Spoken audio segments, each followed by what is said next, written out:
ጀ ገ። እሺ ሁለተኛ ኡ ኩ ው ዙ ዱ ጁ ጉ። እንግዲህ ሁለተኛ ስታዩ ከጎናቸው ላይ ሁሎች ምን አላቸው? ቅጥል አላቸው ማለት ነው። ከጎናቸው ላይ ቅጥል አላቸው ማለት ነው። እሺ ሶስተኛ ኢ ኪ ዊ ዚ ዲ ጂ ጊ። እነዚህ እንግዲህ ከእግራቸው ላይ ምን አላቸው? ሶስተኛ ፊደሎች ከእግራቸው ላይ ቅጥል አላቸው ማለት ነው። እሺ አ ካ ዋ ዛ ዳ ጃ ጋ። እንግዲህ አራተኛ ደግሞ ባለ ሁለት እግሮች የመጀመሪያ እግራቸው ምን ይሆናል? ያጥራል ማለት ነው። ባለ ሁለት እግሮች የመጀመሪያ እግራቸው ያጥራል። ባለ አንድ እግር ደግሞ ወደፊት እግሯ ጠመም ትላለች ማለት ነው። እግር አልባ ወን አያችኋ? እዚህ ላይ ዋ በራሳችን እግር እናወጣለን ማለት ነው። ኤ ኬ ዌ ዜ ዴ ጄ ጌ። እነዚህ ቀለበት አላቸው። የሁሎችም ቀለበት አላቸው።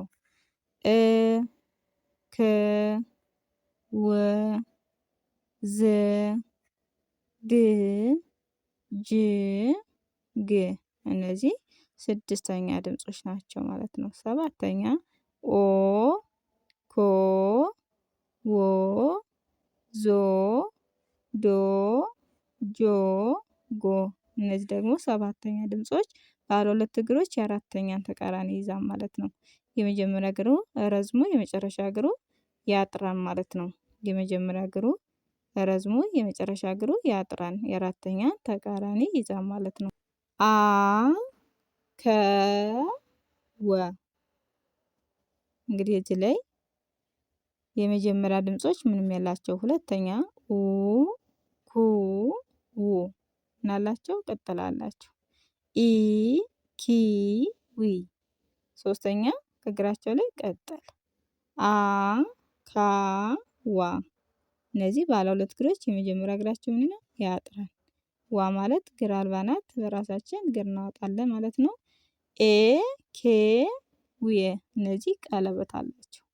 ስድስተኛ እ ክ ው ኦ ኮ ዎ።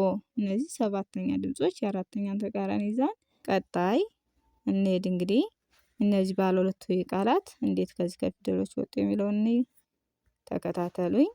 ኬክ ኬክ። እንግዲህ ኬክ ማለት ከቤተሰብ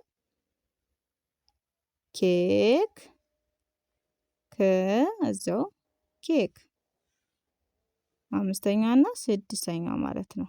እሺ ኮካ።